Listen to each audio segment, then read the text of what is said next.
Hello guys, আসসালামু আলাইকুম আ রহমতুল্লাহি বারাকাতু। আপনারা কেমন আছেন? আল্লাহর রহমতে আমি খুবই ভালো আছি। আজকে চলে আসলাম সিলিং প্লাস্টার করতে। প্রথমে ঝাড়ন করে নিলাম, তারপরে 5 গামলা বালি ও 1 বস্তা মাটি মেশানোর পরে সেগুলো নেট দিয়ে টুকে তারপর ভাড়া করে এই দেখুন গোলা লাগিয়ে তারপরে প্লাস্টার করছি। প্লাস্টার পুরনো সিলিং ভেজানো হয়নি, 3 থেকে 4 দিন ভিজেছিল, কিন্তু সিলিং রসেনি। প্লাস্টার করতে দেখুন খুবই সুন্দর হচ্ছে না। আপনারা অবশ্যই ভাইয়েরা প্লাস্টার করলে পুরনো সিলিং হলে 10 থেকে 12 দিন পানি দেবেন, তারপরে প্লাস্টার করবেন। এর আগে প্লাস্টার করবেন না যেন। করলে দেখুন সিলিং কিন্তু মাল মারার সাথে সাথে শুকিয়ে গেছে। তারপরে আমরা মোটর দিয়ে পানি মেরে তারপরে এটাকে সিলিং ফিনিশিং দিচ্ছি। আজকে জুম্মার দিন আমরা কাজে আসলাম।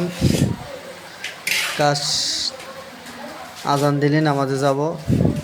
আমাদের মাঝে অনেকে জোগাড়ি বলে যে নামাজে চলো যাই, কিন্তু যাব না, কাপড় পাক নেই। এমন অজুহাত দেখাবেন না ভাই। অবশ্যই আজান দিলে নামাজে যাবেন, পরে কাজ করবেন। আধা ঘন্টা 1 ঘন্টা মহাজনের ধরে দেবেন, ধরে সালাত অবশ্যই আদায় করবেন। আজকে জুম্মার দিনে আমরা এই জন্য কাজে আসলাম। একটি সিলিং আমরা কন্ট্রাক্ট নিয়েছিলাম, যত তাড়াতাড়ি করে বাড়ি যাব, তত তাড়াতাড়ি শেষ করব, তত তাড়াতাড়ি চলে যাব।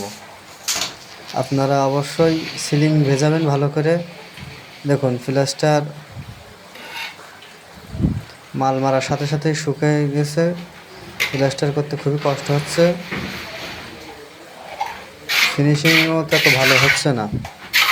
আপনারা অবশ্যই সিলিং ভেজাবেন, পানি দেবেন। ইটের গাঁথনি অন্তত 1 হাত করে রিংটল পর্যন্ত ভিজিয়ে দেবেন।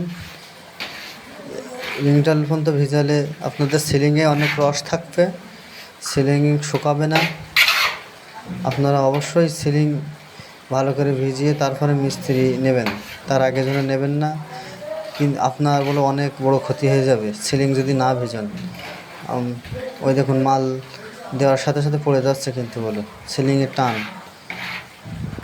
সিলিং ফিনিশিং চলছে, আর কিছুক্ষণ করলেই কাজ শেষ। সিলিংটাই আমাদের সিলিং দেখুন খুবই যে সুন্দর ফিনিশিং তা হচ্ছে না, কিন্তু ভিজনের কারণেই। এই বলে আমার ভিডিও শেষ করছি। সবাই আমার চ্যানেলটি সাবস্ক্রাইব করে দেবেন, ফেসবুক পেজ থেকে দেখলে ফলো করে দেবেন। এই বলে আমার ভিডিও শেষ করছি। আসসালামু আলাইকুম আ রহমতুল্লাহি বারাকাতুহু।